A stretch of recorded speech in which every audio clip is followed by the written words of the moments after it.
মক্কার কাফেররা আল্লাহর হাবিবকে প্রশ্ন করে, মুহাম্মদ, ওয়ায়াকুলুনা মাতা হাযাল ওয়াদু ইন কুনতুম সাদিকিন। মক্কার কাফের আল্লাহর হাবিবকে প্রশ্ন করে, মুহাম্মদ, তুমি যে পরকালের কথা বলো, তুমি যে কিয়ামতের কথা বলো, সে কিয়ামতটা কখন আসবে বলো। রব্বুল আলামিন কত সুন্দর করে, কত চমৎকার করে জানাচ্ছেন, বান্দা শুনো শুনো। ইয়াস্তাজিলু বিহাল্লাযীনা লা ইউমিনুনা বিহা ওয়াল্লাযীনা আমানু মুশফিকুনা মিনহা। রব্বুল আলামিন কত সুন্দর করে বললেন, বান্দা শুনো শুনো, যারা ঈমান আনে নাই, যারা ইসলাম গ্রহণ করে নাই, তারাই তো কিয়ামত দিবসটাকে ত্বরান্বিত করতে চায়, আগে আগে পেতে চায়। কিন্তু যারা মুমিন বান্দা আছে, যারা কোরআনের বিশ্বাস করেছে, যারা ঈমান এনেছে, যারা মুসলমান হয়েছে, তারা তো কিয়ামত দিবস সম্পর্কে বড্ড ভয় পায়। মুহাম্মদ, তোমাকে কাফেররা প্রশ্ন করে, মুহাম্মদ, কিয়ামতটা কখন হবে, তার জবাবটা তুমি বলে দাও। রব্বুল আলামিন বলছেন, মুহাম্মদ বলো বলো। ইয়াসআলুকান নাসু আনিস সাআতি আইয়ানা মুরসাহা কুল ইন্নামা ইলমুহা ইনদা রাব্বি লা ইউজাল্লিহা লিওয়াকতিহা ইল্লা হু সাকুলাত ফিস সামাওয়াতি ওয়াল আরদ। রব্বুল আলামিন নবী করিম সাল্লাল্লাহু আলাইহি ওয়াসাল্লামকে জানিয়ে দিলেন, মুহাম্মদ, তুমি জানিয়ে দাও, কিয়ামতের কোনো জ্ঞান পৃথিবীর কোনো মানুষের কাছে নাই, কিয়ামতের কোনো জ্ঞান বিশ্বের কোনো মানুষের কাছে নাই। কিয়ামতের জ্ঞান একমাত্র যেই সত্তার কাছে আছে। একটু জোরে সোরে আওয়াজ করে বলেন তো, তিনি কে? কুল ইন্নামা ইলমুহা ইনদা রাব্বি, কিয়ামতের কোনো জ্ঞান মানুষের কাছে নাই। লা ইউজাল্লিহা লিওয়াকতিহা ইল্লা হু, কিয়ামতটা ঠিক টাইমে তোমাদের কাছে চলে আসবে। সাকুলাত ফিস সামাওয়াতি ওয়াল আরদ, কিয়ামতটা আকাশবাসী এবং পৃথিবীবাসীর জন্য বড্ড ভয়ঙ্কর হবে, ভারী হয়ে যাবে। লা তাতিকুম ইল্লা বাগতা, কিয়ামতটা হঠাৎ করে তোমাদের কাছে চলে আসবে। আল্লাহর হাবিবকে প্রশ্ন করলাম, নবী, লা তাতিকুম ইল্লা বাগতা, কিয়ামতটা হঠাৎ করে চলে আসবে, কখন চলে আসবে, কিভাবে আসবে বলেন। নবী করিম সাল্লাল্লাহু আলাইহি ওয়াসাল্লাম বলছেন, হাদিসটি ইমাম বুখারী রাহিমাহুল্লাহ বর্ণনা করেছেন।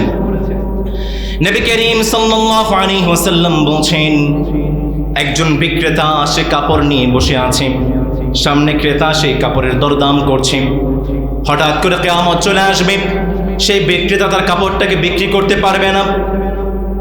একজন দুধ দহনকারী গাভী থেকে দুধ দহন করছে, সেই দুধটাকে সে খেয়ে যেতে পারবে না। হঠাৎ করে কিয়ামত চলে আসবে।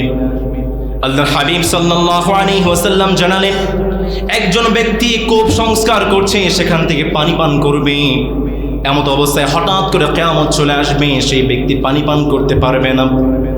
আর একজন মানুষ খাবার খাচ্ছিল, লোকমা তুলছিল, হঠাৎ করে এমন অবস্থায় কিয়ামত চলে আসবে, সেই লোকমাটা তার মুখে দিয়ে যেতে পারবে না। হঠাৎ করে কিয়ামত চলে আসবে।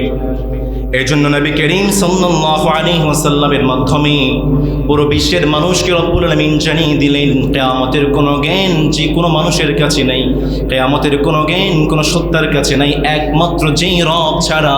একটু জোরে সোরে আওয়াজ করে বলেন তো, তিনি কে?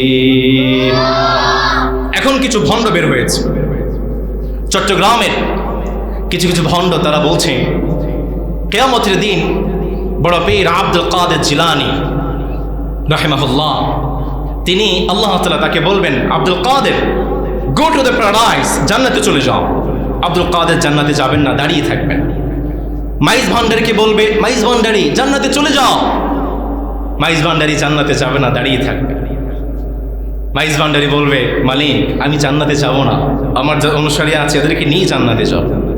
ভণ্ডামির তো একটা সীমা থাকে। যেই দিন নাবিরা পর্যন্ত ইয়া নাফসি করবে। আব্দুল কাদের জিলানী নিঃসন্দেহে একজন বড় পীর ছিলেন না, হক্কানি ওলি ছিলেন, আলেম ছিলেন নিঃসন্দেহে, কিন্তু তার ব্যাপারে এই বাড়াবাড়িগুলো নিঃসন্দেহে এটা তাদের ব্যাপারে প্রহসন ছাড়া আর কিছুই নয়। চিল্লায় বলেন ঠিক কিনা? এই জন্য কিয়ামতের কোনো জ্ঞান মানুষের কাছে নেই। কিয়ামতের কোনো জ্ঞান কোনো সত্তার কাছে নাই। একটু জোরে সোরে আওয়াজ করে বলুন তো, কিয়ামতের জ্ঞান যার কাছে আছে তিনি কে?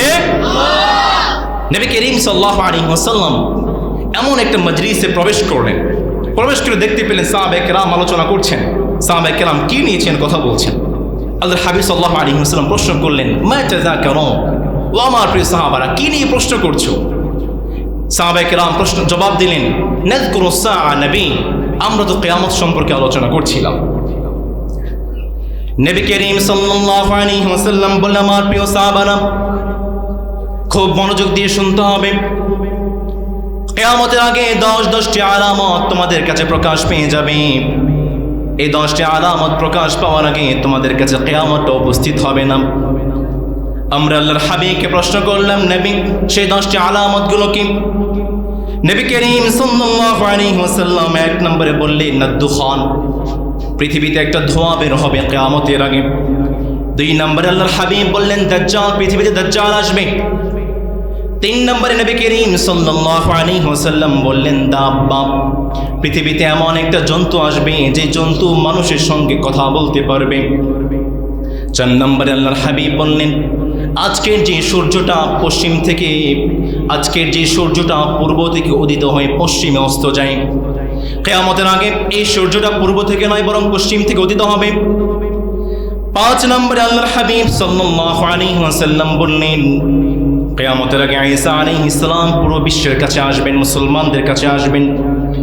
6 নম্বরে আল্লাহর হাবিব বললেন, ইয়াজুজ ওয়া মাজুজ, পৃথিবীতে ইয়াজুজ মাজুজ আসবে। 7 নম্বরে আল্লাহর হাবিব বললেন, খাসফুন ফিল মাশরিক, পশ্চিমে পূর্বে ভূমিকম্প হবে। খাসফুন ফিল মাগরিব, পশ্চিমে ভূমিকম্প হবে। 9 নম্বরে আল্লাহর হাবিব বললেন, খাসফুন ফি জাজিরাতিল আরব, আজকের আরব ভূখণ্ডে ভূমিকম্প হবে।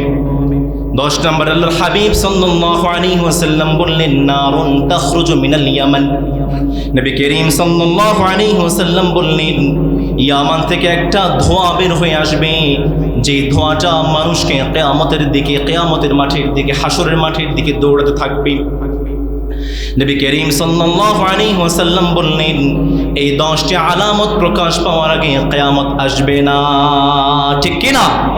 তার মধ্যে অন্যতম হচ্ছে নুজুল ঈসা ইবনে মারইয়াম সাল্লাল্লাহু আলাইহি ওয়াসাল্লাম। কিয়ামতের আগে ঈসা আলাইহিস সালাম আসবেন।